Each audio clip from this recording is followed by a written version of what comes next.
Kibalama waayingirira mu bufunze nti katuleete Kibalama aclaiminga ekibiina.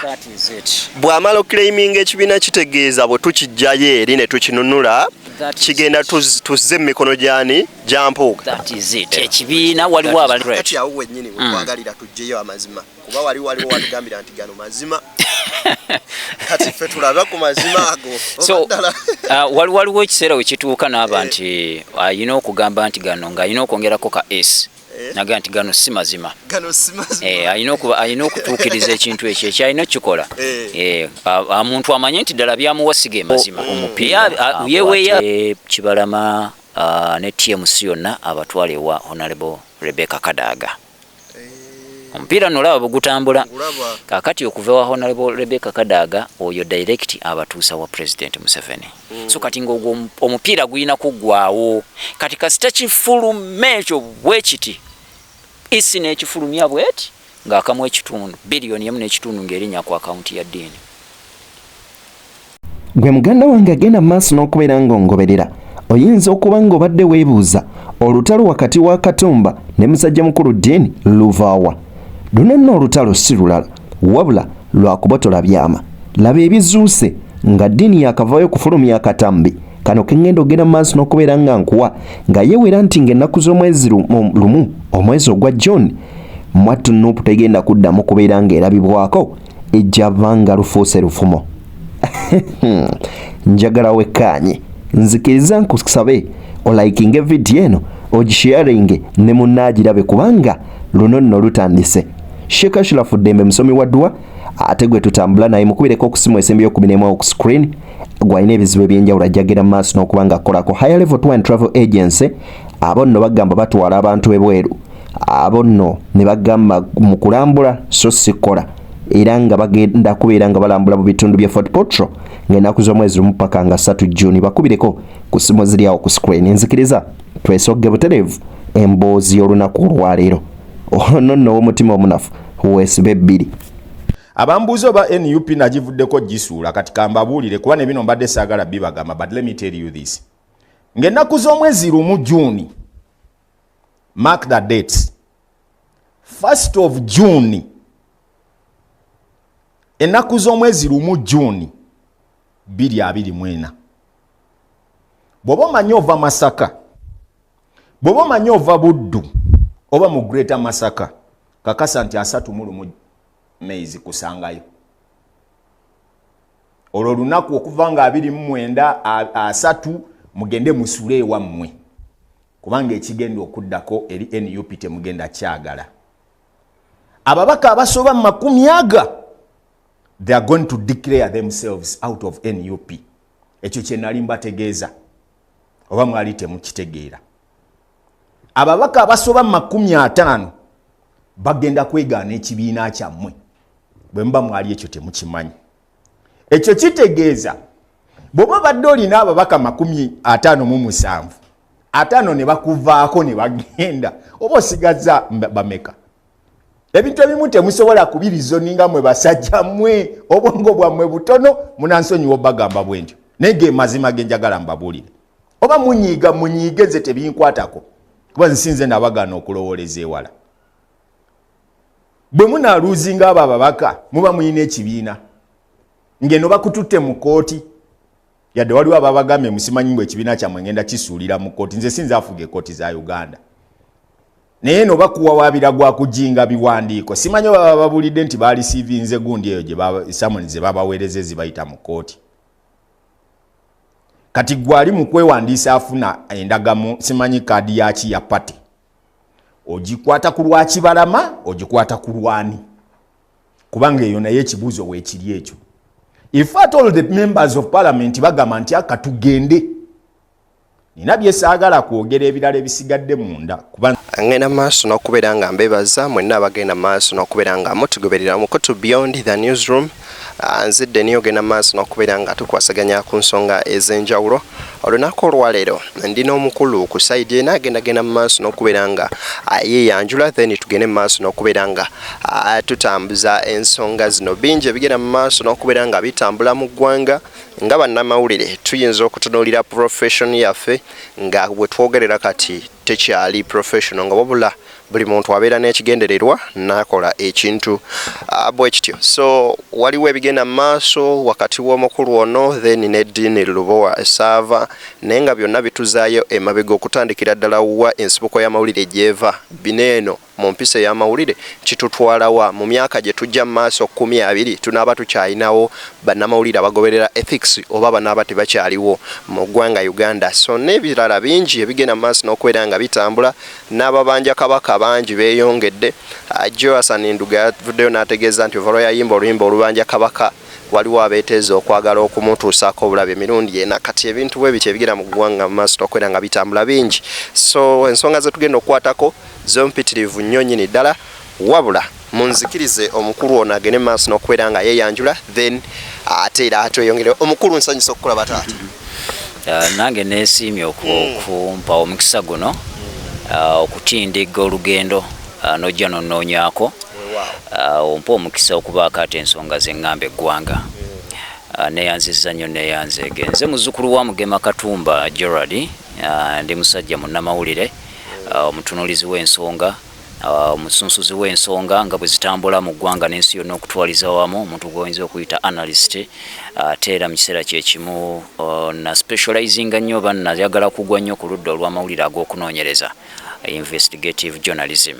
Awo wentambuliza emirimu gyange okuviira ddala emabega we natandika omulimu guno okuva bwe nayingira actively mu mawulire mu mwaka gwali gwa 2006 nga actively nali nkyasoma na diploma yange nengimaliriza nentandika okukola emirimu. Ndowooza kati nyingira myaka 20 mwaka gwa 2026 ndoza nja kuba nyingira emyaka 20 nga nkwasaganya omulimu guno ogw'amawulire. Gwenyumirizaamu nnyo nti nsobodde okutuuka ku bintu bingi ng'oggyeko okubeera nti ensi yonna entegedde nemmanya era ne-recognizing emirimu gyange gye nkoze, naye ate era mwensobodde okuba nga nsurvivinga okuviira ddala ebbanga eryo nakuba gwe mulimu gwe natandikiramu. Neesiimye nti olina wali kyoyogeddemu mu kwanjula nti era bwe tubadde tuwayaamu kyobulya bwafunamu embeera ey'okutaataaganya wano ku mainstream media n'osalawo emirimu gy'ogitambulize wano. Mbeebaza nnyo nti bannamawulire naddala the young blood mwongedde okulaba omusana, mwongedde okutunuulira ensi gy'egenda, mwongedde okuvaayo ne mukkiriza ne mutambula n'ensi wa gyetutwala kubanga ebintu bikyuse olwaleero. Tuvudde mu mulembe guli gwe twalina UTV, Radio Uganda, Sanyu TV, Sanyu Radio, kakati omulembe gufuuse gwa digital. Olwa technology. Bebanji baagala genda kukola ebyo. So kati kitegeeza nti tulina kukozesa bwongo tuyiiye. So bwe tubanga olunaku olwaleero online kati yeeriwo olwaleero yeyimirizaawo abangi. Kati ffe twakakiraba eno mu Africa naye mu bazungu bo baakikola ki? Bo baakiraba dda. Online trading yatandika dda mu bazungu ebaddewo. Online media yatandika dda mu bazungu. Abasajja bazimbye balina zi studios bw'otuukayo oyinza okulooza mainstream media naye ate nga online. Kati nammwe mbeebaza nti mutunulidde trend yeyo era ne mubeera nga mutambula. Bwe ntunulira ku mikutu gyo basubscribers olina bangi. So sigala ng'otambulira awo, sigala ng'oleeta ensonga ezikwata ku bantu aba bulijjo. Tolwana ntalo, toteekako tobiyingizaamu gundi, sigala ng'oli profession. Professionalism is very key. It is a key to success. Ojja kutunulira nga buli mwezi odabolinga ne ba subscribers osobola okusurvivinga. Manyine biseera byange nga nkyali nnyo mu mainstream nagambanga nnyo abantu tutambulire nnyo ku professionalism. Naye lwakuba bw'osanga omuntu atali profession nayogera ku kigambo professionalism oba mulabewe kituufu oba kati awo we tutuuse nti mainstream ebiseera bino etunuulira nnyo ku gundi n'omwana wa gundi than professionalism. Naye yo si gye tugenda okubeera nga tugenda. Ndi musanyufu okubeera nga nkusinkanya olunaku olwaleero. Muzzukulu wa Mugema. Nze ndi jjajja wa Buganda nga bw'okimanyi. Kyale kojja nno nsanyusa okubeera nga nkusinkana munnange. Kaakati awo wennyini buzibu ki oba ki ekireetedde bannamawulire okukyuka okuva ku nnono y'amawulire entuufu ne badda ku byabwe okulwana entalo kubanga tutunuulira kati ekiriwo tulina ensonga ezimu ze tuba tugoberera olunaku olwaleero munnamawulire y'omuddiini agamba agenda okulwana butaweera okulaba ng'asuula ekibiina kya National Unity Platform. Awo ng'amawulire professional yaffe awo wetutwala wetugamba awo wetulina okukola. What's behind that? Kakati tuyina challenge emu oba okusoomozebwa kumu nti tulemeddwa okwawula ebintu bibiri. One, tulemeddwa okwawula kye bayita ow'amawulire ne tulemwa n'okwawula gwe bayita munnamawulire. Ow'amawulire ne munnamawulire. Yes. Baawukana batya? Kakati ffe tulowooza nti buli muntu gwe tulaba ng'ali mu maaso ga kamera, ayimiridde mu maaso ga kamera, tulowooza nti munnamawulire. Buli muntu gwe tuwulira ng'ali mabega w'omuzindaalo ku leediyo ayogera, tulowooza nti oyo munnamawulire. Buli muntu gwe tulaba nga akutta omuzindaalo agutunuza mu muntu omulala, tulowooza nti oyo munnamawulire. Naye ng'ate munnange si bwe kiri. Mu Uganda tuyina bannamawulire batono nnyo. We have very few journalists. Gwe bonna boolabaawo ng'ayambadde akajaketi nga kaliko press oba media golowooza munnamawulire. Bangi nnyo abali ku mainstream media, bangi nnyo abali ku mikutu egy'enjawulo ku online nga boogera ensonga bazirambika, naye gwe ngolowooza nti bannamawulire naye nga baamawulire. Kaakati bangi bapracticing amawulire nga si bannamawulire, baamawulire. Kati bwe buzibu bwe tulina, that is the challenge, nti tukkiriza abaamawulire. Tukkiriza abaamawulire okujja okutuyingiramu nga ffe bannamawulire. Baawukana batya? Ow'amawulire buli muntu asobola okubeera ow'amawulire. Nga bano betusa ku byalo bakyama. Buli muntu asobola okubeera ow'amawulire. Akakiiko k'ekyalo kabeerako ow'amawulire. Akakiiko k'ekkanisa kabeerako ow'amawulire. Akakiiko akaniigina kabeerako ow'amawulire. Naye nga si munnamawulire. Aba boda babeera n'akakiiko kaabwe akabafuga nga kaliko ow'amawulire. Aba taxi babeera n'omuntu waabwe kaliko ow'amawulire. Buli kitongole kyonna kibeerako ow'amawulire. Olaba ne ku ssomero bwe twabeeranga nga tulonda ba prefect kuliko ow'amawulire. Kakati buli muntu kyangu nnyo okubeera ow'amawulire, naye ate si kyangu nnyo okubeera munnamawulire. Bw'aba balonda omuntu ku kyalo tebatunuulira nti oyo yasoma yagenda mu journalism school gwe tuba tuwa obwaki okubeera ow'amawulire. So being publicity secretary owa publicity babayita owa publicity. Kati bangi nnyo bali mabega wa kamera boogera eri ensi, ffe ne tulowooza nti bannamawulire naye nga ba publicity. Kyeva olaba nti bataaninga ne babeera nti batandika okwogerera omuntu ssekinnoomu. Gwe mulimu ogwa publicity. Ayina kwogerera muntu, ayina kwogerera kibinja, ayina kwogerera kibiina, ayina kudifendinga ekyo. Yewa publicity nti bwajja toyigenda kwonoona kyalo kyabwe. Ayina okwogerera ekyalo kyabwe ng'alaga kirungi. Obufunza abaafuuse PR. Very good. Kati ebiseera ebisinga obungi tukutte PR ne tumutabika ne profession ey'amawulire. So munnamawulire yeyo omuntu ayogera ensonga mu busimba bwazo nga talina kyekubiira, tatunuulidde ono, tatunuulidde oli, wabula n'ateekaawo ku mmeeza ye public ne yeesalirawo. Munnamawulire tajja na conclusion. Yaleeta ensonga n'azibateerawo ku mmeeza n'akulaga n'agamba nti naye ddala gavumenti eno gye tumaze emyaka 40 gyegenda okumala mu buyinza. Tunuulira enguudo bwe ziyimiridde, twakakola kilometers bwezi ne bwezi okuva mu 86. Bw'otunulira amawanga amalala, bw'otunulira e Kenya, gavumenti ya Uhuru Kenyatta yajja mu buyinza n'ekola kilometers 58. Nemaze mu buyinza emyaka okuva mu 86 yakakola 20 mpa kyakulabirako. Kakati n'otunulira kino poverty level, obwavu buyimiridde ku level bweti mu Uganda. Bw'ogenda mu mawanga amalala buyimiridde bwe buti. N'ogenda nga ojjayo ensonga n'oziteekawo ku mmeeza. Ng'omuntu tomugamye nti gavumenti ya Uganda eremereddwa, gavumenti ya Uganda mbi, gavumenti ya Uganda nafu, naye mu ngeri gy'olambiseemu ebintu omuntu n'atulaga naye mu really tulina gavumenti, mulowooza tulina gavumenti. Omuntu n'omugira n'omugamba nti twatula wansi ne tugamba katulongoose transport system mu East Africa kubanga twagala kuteekawo a common market and East African Cooperation tubeere nga tutambulira wamu. Naye bw'otunuulira nti ffenna twatula ku lunaku lumu ne tulonkinga gauge railway eya train ewenyuka obuweewo. Kenya eyabwe yaggwa. Saawa busaawa ng'ovudde Nairobi ng'oli Mombasa. Eyabwe yaggwa kati batunuulidde kutandika kukola mpaka Uganda.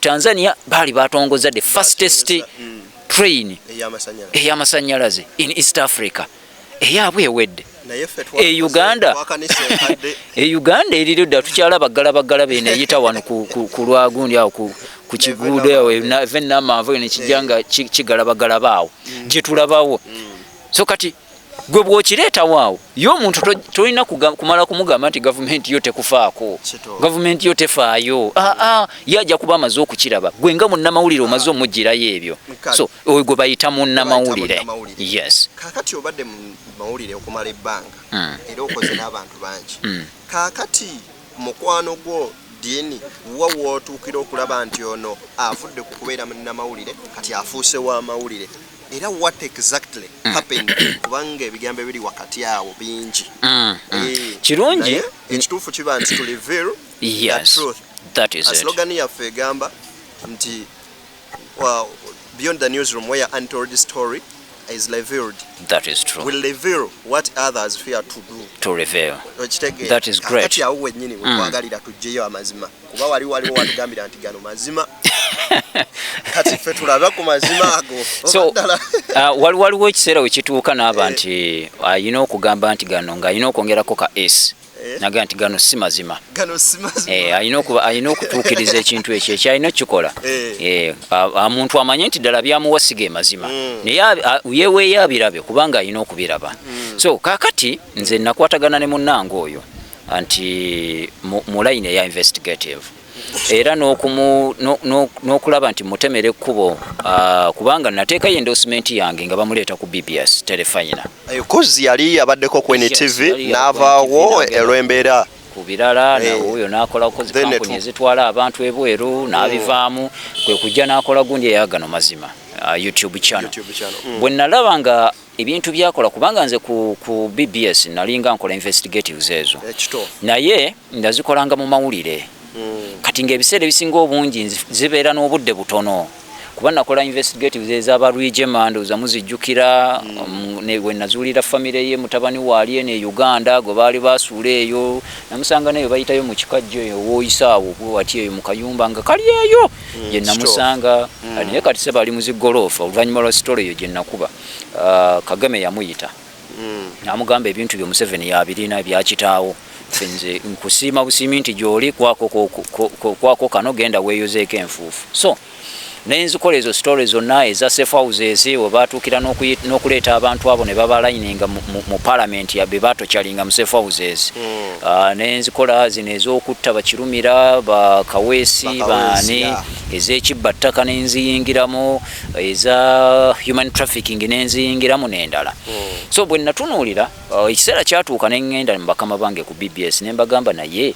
story zange eza investigative ekisooka nziteekamu obudde bungi nziteekamu n'akasente kituufu mu facilitatinga naye njagala value for money zenteekamu lwaki temumpa show namba omukulu n'angamba nti Katumba sisobola kukuwa show ndala kubanga bwenkuwa show endala ngenda kuba ate nzita omunaala kubanga by then omunaala nga guli waggulu ku peak n'angamba nedda concentrating ano ku munaala bwenkuwa show ya investigative nkimanyi ogisobola era obudde weebuli naye nja kuba nzita omunaala gwange ate nga guli nnye Nemugamba okujja kwa tufunye omuntu omulala naye nali ndi awo mukulu nampita nangamba waliwo omuvubuka bamuyita Dini Lobo wasava wali omuwuliddeko ne mugana muwuliranga ku NTV nga voicinga bulungi stories ze ate ne gundi gw'omukutu gwengugobere nangamba njagala tukole MOU naye abeere nga atuwa stories ezo ne mugamba oyo musemba bulungi waliwo omulala gwe yali angamba ne mugamba ku Dini Lobo wasava bwabakkiriza gwoba oleeta era bwe yajja nenkwata sources zange zonna ze nalina neze nali nkomeza mu kkubo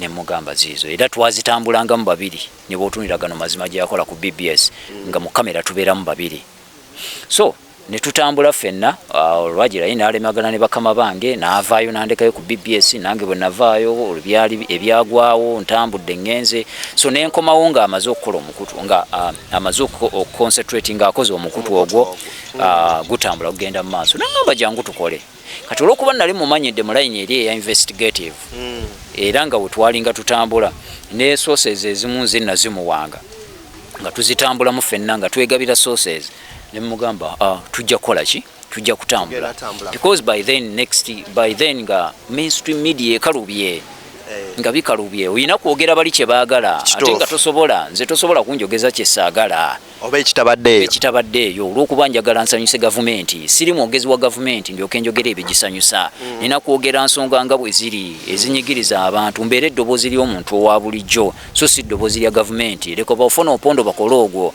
ba Rogers Mulindwa baleka bakole ogwo nneme kubayingira mirimu gyabwe nze nnakusigala nga ndi nyoto kati gwe kujja ne neegatta naye ku mukutu ogwo naye nga tutunuulidde investigative we tutunuulidde wokka omulundi ogwo ekyatwawula zaali ssente nga ssente ze twateesa okwewa buli omu okuwa munne kimulemye okutuukiriza nensooka mota nengenda gye nagenda mu contract zange nayo contract ya documentary eyo gye nagenda okukola Kenya eyo nempaka some good money nenkomawo e Uganda bwe nakomawo naddamu nanoonya nangamba kunono nakyusizza buli kimu kyakyuse ate kati stories ezenfuna nnene ez'amaanyi nnyo ne mugaa kululi nangamba kululi nalaba ekyakunyiiza olw'okubeera nti nalinga akasente tekagira ate nga naye kati nataddewo ne system nze sikyakwata na ku ssente najja nandaga nti mubutuufu atambula ne mutuuza ne mugamba nze ku mulundi guno noonya ssente sikyali mu byakunoonya linnya sikyali mu byaki bwe tuba tugenda tutambula ffenna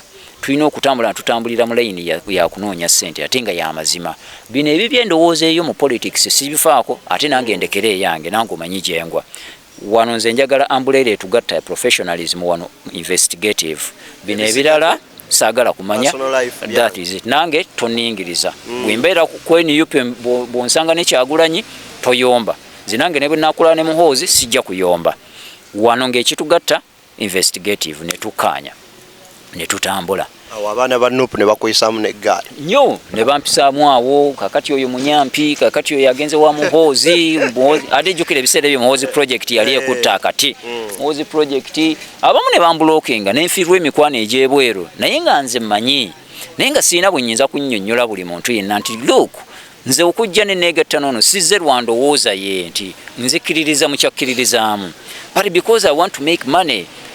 This is my profession kwe nina okulya siri musomesa nti ngenda genda nsomese siri waki nti ngenda kukola kino naye nze negase naye lwa investigative era olaba ku mukutu gwe nga investigative zentuulamu bw'aba akola ebibyo ebyawana gavumenti abituulamu yekka mu studio n'akola byakoze naye nenzikiriza nekinjo kya nenzikiriza nenjo kya face yange ngamba naye kasita ngenda kujja wano ekyokulya abaana bange nneme kubeera nga nsabiriza kuba naliko mu buwanganguse nga nsabiriza okusabiriza kumenya neŋŋamba nedda sijja kuddamu kusabiriza kankole so neŋŋenza okulaba gye tutambula ekisooka endagano ze twakola ku byensimbi ng'omukulu waganyo zituukiriza ngaera akyalinga luli ekyokubiri to make matters worse nti ate yafuuka ngenda okulaba nga avudde mu kiti kiri ekyokubeera munnamawulire ate atandise okubeera w'amawulire atandise kuyingizaawo ddiiru aleese ddiiru ku mmeeza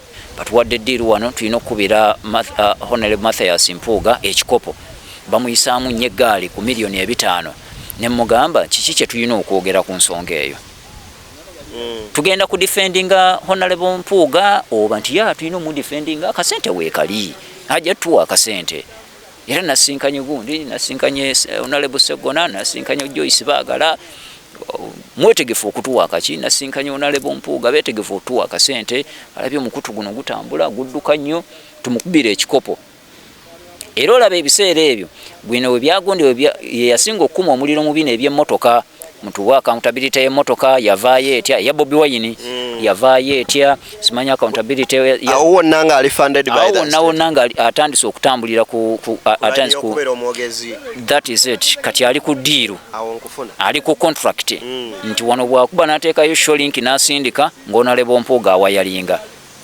bw'ateekayo shugu n'asindika nga gundi awayalinga so nagenda okulaba neŋŋambo bitandise ate kugenda eno bwebiti bitandise kutambula bwebiti mba ndi awo ngenda okulaba nga ate eddiiru ya Namulondo eyuuga naye etuuse kakati nga tetunabatuuka ku ddiiru ya Namulondo eyuuga tusooke tujjewo ekya Mathias Mpuuga ddiiru ya Mpuuga ki ekiri emabega wa ddiiru eyo n'eddiini lwo kati okuba we wava statement mu bigambo ebyo nga maze okuyingiramu Eddie Mutwe n'agamba kakati Nuupu ngenda kugikuba njisuule ku ttaka kakati ate naawe ekigambo ekyo kijjira ku ddiiru ya gundi ya Kibalama waliwo va ku Yampuuga kati ate waliwo ddiru ya Kibalama anti baddayo mu kkooti baagala ki yeereeta ebyo byonna ani abazaayo mu kkooti oyo yennyini yabazaayo mu kkooti ye initiator Kibalama mu kkooti ye initiator bali okuddayo mu kkooti okugenda mu kkooti baagala kibiina mulala gwenda bagamba nti yali secretary general wa NUP Kagombe yes. Era bonna bwe bali era meeting ezo twazituulangamu nabo bonna bajjanga ku TMC ne mutuula mu meeting butereevu mukube NUP ekke ku ttaka ne Robert Kyagulanyi akke ku ttaka babajjeko ekibiina bakikwase Kibalama kino njagala kijja ku ggwe NUP wakati wa Kibalama ne Kyagulanyi bakola OMU oba Kyagulanyi bagula NUP okuva ku Kibalama kuba bo bagamba NUP bakwasa bukwasa Kyagulanyi bamugamba avugamu Kibalama ino sigala nga ye chairman w'ekibiina gwe beera president kubanga gwaze n'amasannyalaze with a big number of people kati esaawa eno ba NUP bafuuka bayaaye ne batwefuulira ne batwala ekibiina kiki ekituufu ekiri awo wakati then dini ayingira atya mu ddiiro yalwana olutalo olwo kubanga teri alwana watafunira njagala nkwotinga ebyasooka okuviira ddala nga Kibalama awaayo ekibiina abakulu bano baavayo ne bategeeza nti ekibiina bakiguzizza People Power Robert Kyagulanyi Ssentamu ne banne aba People Power era ne bakikyusa n'erinnya ne bakijja mu NURP ne bakituuka NUP era ne bakola n'omukolo omutongole ogw'okuwaayo ekibiina era Kagombe ekyakikonfesingako nti he was part of them part of